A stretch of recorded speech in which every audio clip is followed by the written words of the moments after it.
We are passing through difficult times. The second wave of corona pandemic caught all of us unaware. We really didn't imagine that this would go so fast and so many cases would emerge. We started with our first ward at Mount Abu on 4th of April, and suddenly there were a rush of cases. Not only mild cases, moderate cases, but also critical cases started coming. Then we added our intensive care was also converted into COVID ICU.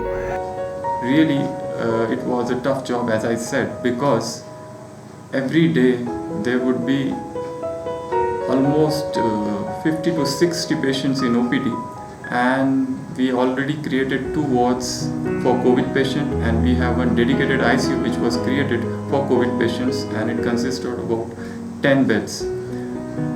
Last few months, almost the wards were full with COVID patients.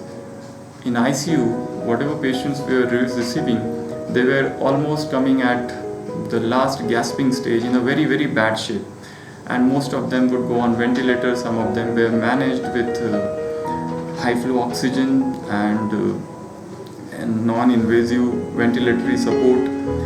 Initially, we had a lot of problem with oxygen cylinders, oxygen concentrators, and also the medicine chain link was poor. But gradually, all these teething problems were solved. In the first pandemic wave till January, we had done somewhere around 1200 to 1300 CT scans, and in the last 2 months, like March and April, we have done something 2800 to 2900 CT scans. So CT scan is not only the confirmatory, not only it's highly specific as well as sensitive, and it is done in the second week of the infection. And apart from confirmation, it will also help in staging the disease severity by giving a score, whether it's mild, moderate and severe. So by that we can determine which patient will go into the home treatment, which patient needs a hospital admission and ICU care or oxygen or SOS. So in that way we are doing a high volume of work in this particular pandemic, in the middle of the pandemic. And as I speak, even today also we have been doing almost 30 to 35 patients of HRCTs for COVID-19 patients.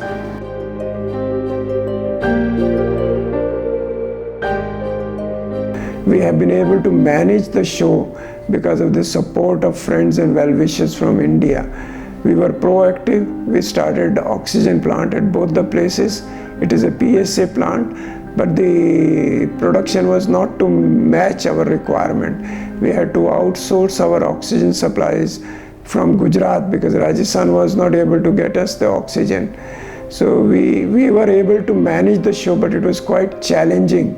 We were able to procure new ventilators to support the increased number of cases, but we still feel that the situation is not yet over because the whole country is passing through lockdown. And once the lockdown is lifted, how the situation would be, we still need to be guessing. We need to be on alert. We have been able to get even oxygen concentrated from Give India, which is a big support to us, and we are using it in our inpatient area at Mount Abu and Abu Road. We feel together we can cope up with these challenges, and Janki Foundation has always supported us during times of crisis.